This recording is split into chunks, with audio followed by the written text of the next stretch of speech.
आज का हमारा टॉपिक है प्रतिरोधों का संयोजन। प्रतिरोधों को जोड़ने की दो विधियां हैं, अर्थात संयोजन की दो विधियां हैं।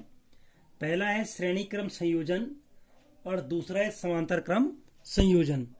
अब हम देखेंगे कि श्रेणी क्रम संयोजन और समांतर क्रम संयोजन में प्रतिरोधों को कैसे जोड़ा जाता है। तो पहले हम बात करेंगे श्रेणी क्रम संयोजन की। हमारे पास तीन प्रतिरोध हैं।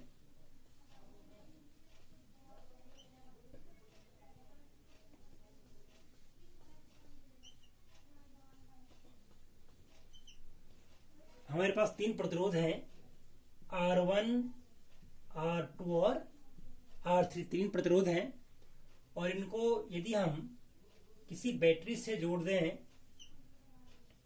इस प्रकार किसी बैटरी से यदि इसको जोड़ दें, तो पहले वाले प्रतिरोध का दूसरा हिस्सा दूसरे वाले प्रतिरोध के पहले हिस्से से जुड़ जाएगा और दूसरे प्रतिरोध का दूसरा हिस्सा तीसरे प्रतिरोध के पहले हिस्से से जुड़ जाएगा। इस प्रकार ये जो क्रम कहलाएगा, ये कहलाएगा आपका श्रेणी क्रम संयोजन। जबकि समांतर क्रम संयोजन में क्या होगा, इस क्रम में इसको जोड़ने का तरीका क्या है,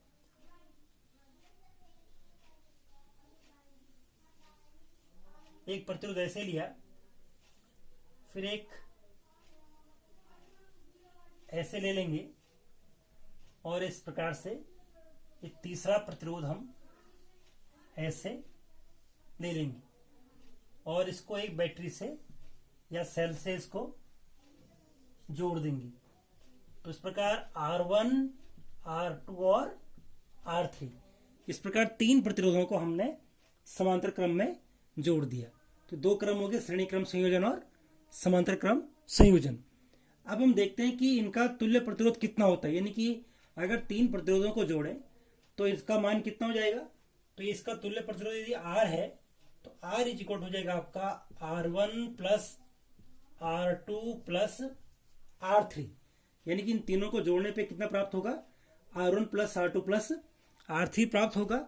और जबकि यहाँ जो मान प्राप्त होगा वो हो जाएगा 1/R is equal to 1/R1 plus 1/R2 plus 1/R3। तो यहाँ इससे स्पष्ट है, सूत्र से स्पष्ट है कि जो तीनों का जो प्रतिरोध होगा, यानी कि यहाँ पे तुल्य प्रतिरोध होगा, तीनों को जोड़ने पे वो इंडिविजुअल यानी कि प्रत्येक प्रतिरोध से अधिक होगा। देखिए R का मान क्या है, R1 plus R2 plus R3 है, जबकि यहाँ पे क्या है, यहाँ पे जो तुल्य प्रतिरोध प्राप्त हो रहा है वो किसी एक प्रतिरोध से हमेशा कम प्राप्त होगा। श्रेणी क्रम संयोजन के लिए सूत्र R is equal to R1 plus R2 plus R3 को प्राप्त करेंगे। यहाँ पर तीन प्रतिरोध R1, R2 और R3 श्रेणी क्रम में जुड़े हुए हैं और यदि इनके दो सिरे A और D जो कि इसके अंतर सिरे हैं, यदि इन दो सिरों के बीच विभवांतर भी है, जो कि बैटरी के द्वारा विभवांतर यहाँ पे कितना दिया गया है, भी विभवांतर इसके दो सिरों के बीच उत्पन्न हो रखा है। तो यदि इसको श्रेणी क्रम में जोड़ें तो पूरे परिपथ में जो धारा बहेगी तो प्रत्येक प्रतिरोध से जो धारा बहेगी उसका मान एक समान होगा, अर्थात पूरे परिपथ में जो धारा बहेगी वो I करंट बहेगी। यहाँ से धारा I बहेगी और यहाँ से जो प्राप्त धारा होगी उसका मान भी कितना हो जाएगा, I हो जाएगा। लेकिन जब श्रेणी क्रम में जोड़ते हैं तो प्रत्येक प्रतिरोध के दो सिरों के मध्य विभवांतर अलग अलग होता है। तो यदि हम ये कहें कि R1 के मध्य जो विभवांतर है वो V1 है और R2 जो प्रतिरोध है इसके सिरों के मध्य विभवांतर V2 है और प्रतिरोध R3 के सिरों के मध्य विभवांतर V3 है।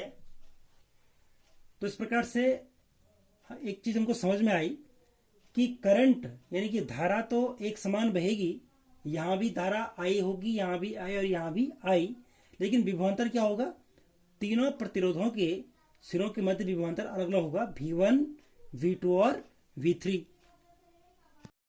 इस प्रकार हम कह सकते हैं कि V1 इज इक्वल टू, क्योंकि हम जानते हैं ओम के नियम से V is equal to IR होता है, तो V1 इज इक्वल टू हो जाएगा आपका I, करंट कितनी बह रही है I into R1, V2 is equal to I into R2 और V3 इज इक्वल टू कितना हो जाएगा I इंटू R3। यानी कि तीनों में धारा कितनी बह रही है, I धारा ही बह रही है। इन तीनों समीकरणों को जोड़ने पर हम कह सकते हैं कि V1 plus V2 plus V3 is equal to I into R1 plus I R2 plus I R3, या I कॉमन ले लीजिए तो हो जाएगा आपका R1 plus R2 plus R3। यहां पर V1 plus V2 plus V3, V1 plus V2 plus V3 किसके बराबर है, V के बराबर। तो हम लिख सकते हैं चूंकि V1 plus V2 plus V3 is equal to capital V, तो क्या कर लेंगे, इसके स्थान में V लिख लेंगे तो ये हो जाएगा आपका, इसलिए V इज इक्वल टू हो जाएगा आपका I into R1 plus R2 plus R3, और इसको मान ले माना समीकरण नंबर 4। तो V इज इक्वल टू क्या हो गया, I into R1 plus R2 plus R3। अब यदि A और D के मध्य, देखो A और D के मध्य यहाँ पे पहले कितने प्रतिरोध थे, 3, और तीनों को हटा के हम क्या करते हैं कि तीनों को हटा करके एक अन्य प्रतिरोध हम यहाँ पे रख दें, उन तीनों के स्थान पे एक अन्य प्रतिरोध यहाँ पे रख दें और उसके सिरों के मध्य विभवांतर कितना स्थापित करें, भी विभवांतर स्थापित करें। और यदि भी विभवांतर उसके सिरों के मध्य स्थापित करते हैं और उसमें बहने वाली धारा कितनी होती है, बहने वाली धारा यदि कितनी होती है, R होती है, तो उसे हम कहते हैं तुल्य प्रतिरोध। क्या कहते हैं इसे, हम तुल्य प्रतिरोध कहते हैं। और यदि इस तुल्य प्रतिरोध का मान कितना हो, R हो, इसका मान कितना हो, R हो, तो हम कह सकते हैं कि V is equal to I R, V is equal to I R. अर्थात एक ऐसा प्रतिरोध R जब उसके सिरों के मध्य विभवांतर V लगाई जाए और धारा कितनी हो, I हो, तो लिख सकते हैं V is equal to I are.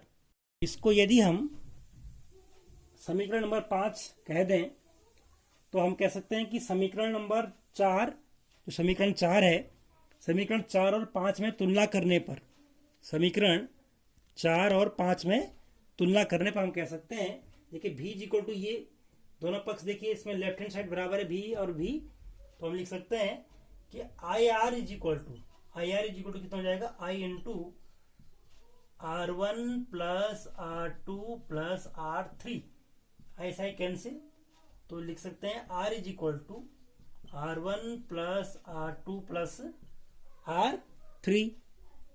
यहां पर हमने R को क्या कहा है, तुल्य प्रतिरोध।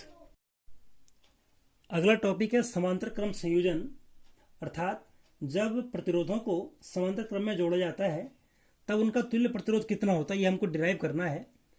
तो सूत्र हमको इसका पता है कि 1/R is equal to 1/R1 plus 1/R2 plus 1/R3, यही हमको व्युत्पन्न करना है।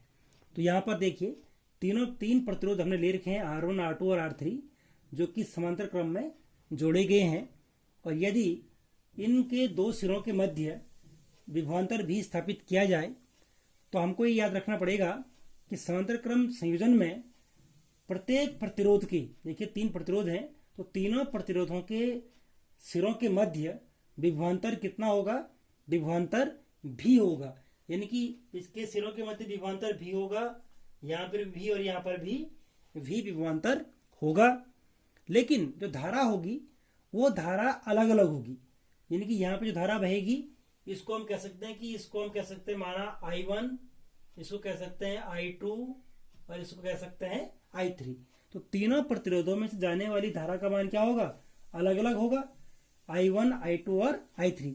लेकिन विभवांतर कितना होगा, दोनों सिरों के मध्य विभवांतर उतना ही होगा जितने की सेल का, इस बैटरी का विभवांतर है। यानी कि यहाँ पे हमने क्या ले रखा है, V विभवांतर ले रखा है। तो यहाँ पे डिस्ट्रीब्यूशन किसका हो रहा है, वितरण यहाँ पे धारा का हो रहा है। I धारा 3 भागों में बट रही है, तो हम कह सकते हैं कि I is equal to I1 plus I2 plus I3। इसको हम समीकरण नंबर 1 मान लें।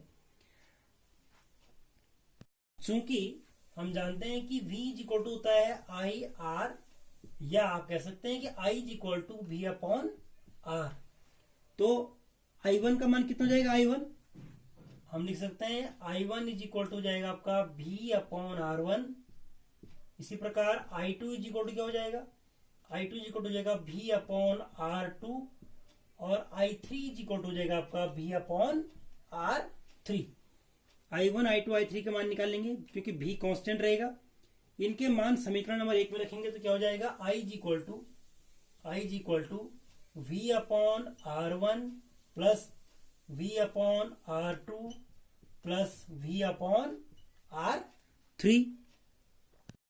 और इसको हम लिख सकते हैं I is equal to V को यदि कॉमन ले लें तो 1 upon R1 plus 1 upon R2 plus 1 upon R3, और इसको मान लें समीकरण नंबर 2।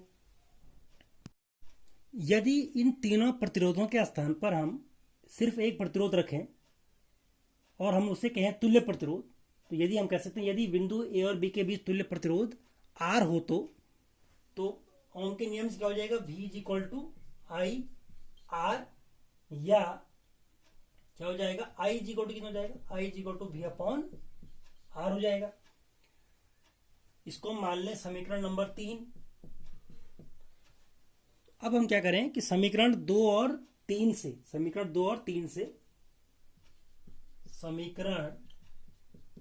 2 व 3 से हम कह सकते हैं I के जगह पे हम रखते हैं V अपॉन आर, तो जगह V upon R is equal to जाएगा आपका capital V into 1 upon R1 plus 1 upon R2 plus 1 upon R3, और B से B कैंसिल तो जाएगा 1 upon R is equal to 1 upon R1 plus 1 upon R2 plus 1 upon R3। ये क्या है आपका तुल्य प्रतिरोध है। R क्या है, तुल्य प्रतिरोध, जो कि हमने 3 प्रतिरोध R1 R2 और R3 समांतर क्रम में संयोजित कर रखे हैं।